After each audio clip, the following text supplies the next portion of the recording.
Hey everyone. I got a question for all of you medics out there. My situation. So I live in Southern Oregon, and I was a Army combat medic. I deployed twice, and I was senior medic. For most of my time there, I was a specialist, and I spent my time on FOBs, uh, in Baghdad, and all of that. Um, I don't know if you can see there's our goats right there. Anyways, so I'm getting ready to. I just gave up my. Well, I wouldn't say gave up, but I put on hold my degree at Oregon State University, and I was going for a religious studies degree because for some reason, when it came to and eventually I'll finish my degree, but the way that I'm thinking, I'm a believer in Christ and all of that. If anything, I'm a Protestant or a Messianic. But I'm kind of, after taking, 3 years of college, eventually I'll return and finish my degree. But after doing that, I'm just so bored and I don't want to learn about religious studies anymore. And so I thought, what can I do? My GI Bill is almost up. I have like 2 months left after this. And so I figured, what should I do? And then I realized I can use Voc Rehab from the VA. What I'm going to do is there's a small community college down here, and it's got a great paramedic program. Um, so I signed up for that, and I the first in fall. So this is right now it's August, late August, 2023, and in the fall I start EMT 1. Now keep in mind I've already had my EMT basic training. I've already taken the NREMT. I did that in 2007. So that was, 16 years ago. I'm 36. And I did this when I was in the Army when I was 20 years old. I've already passed the NREMT the first time. And the interesting thing about the Army is that it only gives you 2 months to do this. Well, this is 6 months, right? So you have 6 months to take to, first fall is NREM or EMT 1, and winter is EMT 2. And then after that, you take the NREMT, and then I take the Oregon State license. After that is paramedic training. Now, of course, I'm also doing anatomy, physiology, chemistry, all of that. The one thing I will say is that civilian medical training is more in depth. Army, they kind of have you do it on the fly because you're going to do a bunch of you're going to do a bunch of on the job training. They have that ability. They threw me out. I was a brand new medic and I deployed instantly. Within a month or two of getting to my duty station, and I did all right. I was able to save lives and all of that stuff. But civilian is a little bit more serious. They take longer training. And I have to say, being in the Army, I didn't feel like I got a lot of good training. I felt like it was really rushed, and they were just like, hey, we need to get you out there. But at the same time, I have 2 years of actual in the field experience, in a battlefield. So I guess that gives me a leg up. But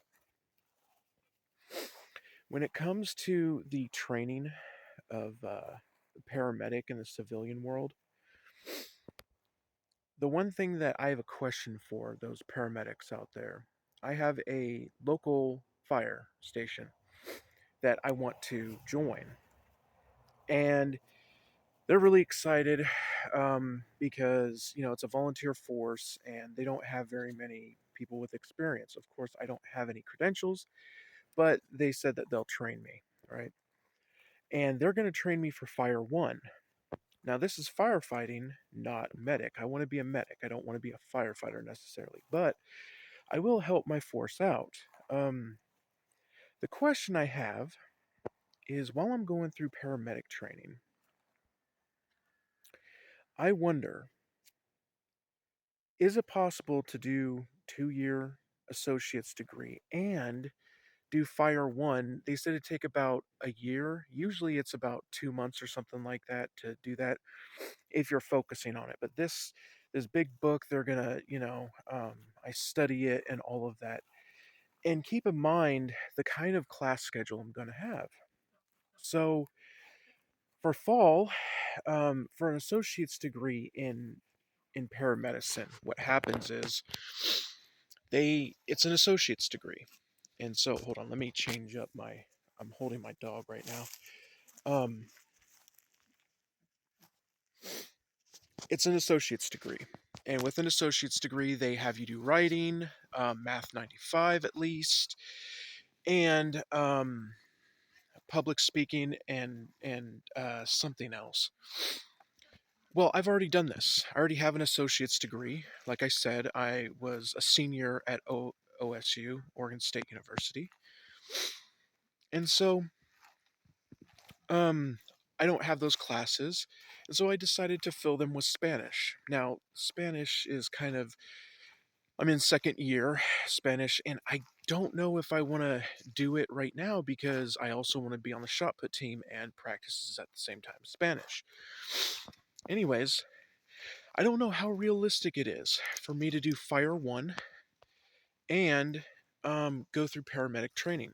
It's going to take about 2 years for me to become a paramedic, and I'm not nervous because I've done it. I've saved lives. I I practically lived in an ambulance when I was in Iraq. Of course, it was a oh geez, I forgot what they're called, but it was a military ambulance when I was in, and I've never been in a civilian ambulance as a paramedic. I have as a patient, but anyways, yeah. Let me know in the comments what your experience is with paramedicine and all of that, and if you think it's possible to do Fire One. Now, keep in mind also, um, I was 250, 6'1", so I was about 33% body fat. I lost 18 pounds doing the carnivore and keto diet, and I'm getting much more thin. My wife is also losing a lot of weight too, because she wants to, she just wants to be healthier, and we want to have children and all of that. She also wants to play sports, but that's neither here nor there. Yeah, I would just like to start a conversation with you medics out there, and what's your experience with military? Have you been around 68 whiskeys, combat medics, or healthcare specialists? There's two labels for it. Have you been around them? In your experience, did they have a lot of good training?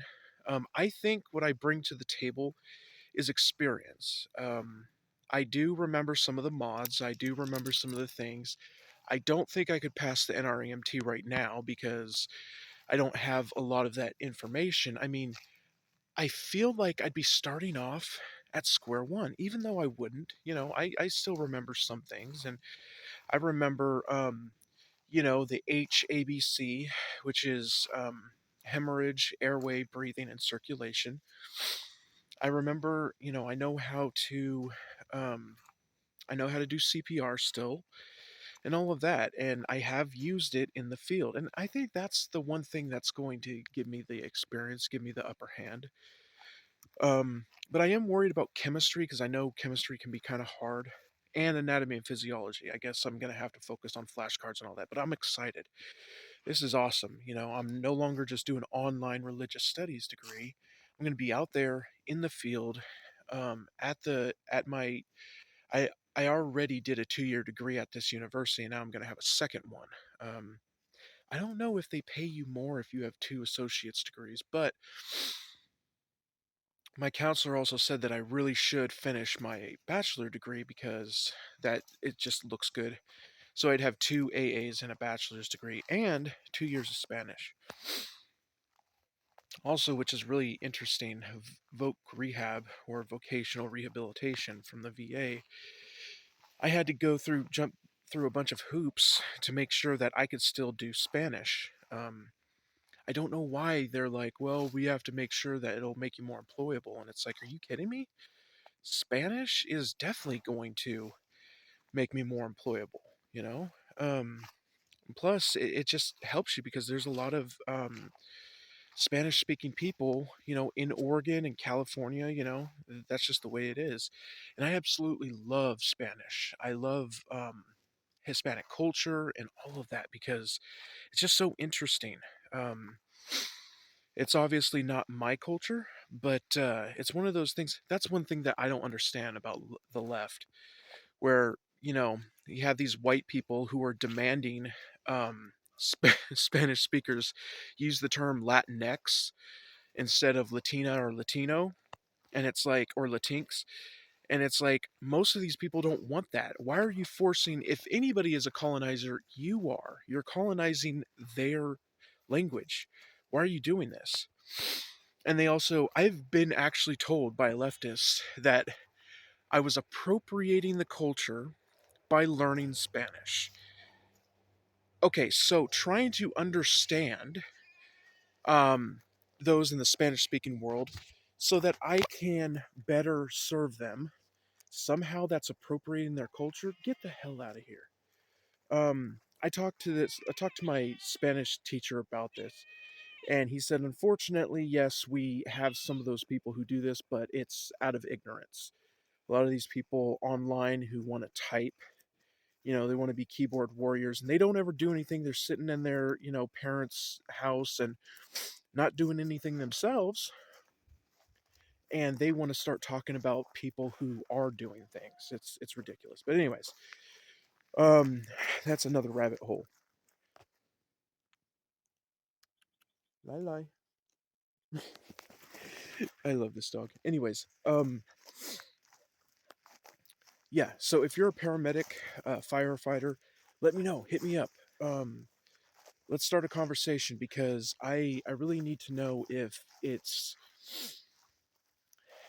feasible to do fire one and paramedic training at the same time. And I'm sure they'll work with me. If it takes me longer than a year, then so be it.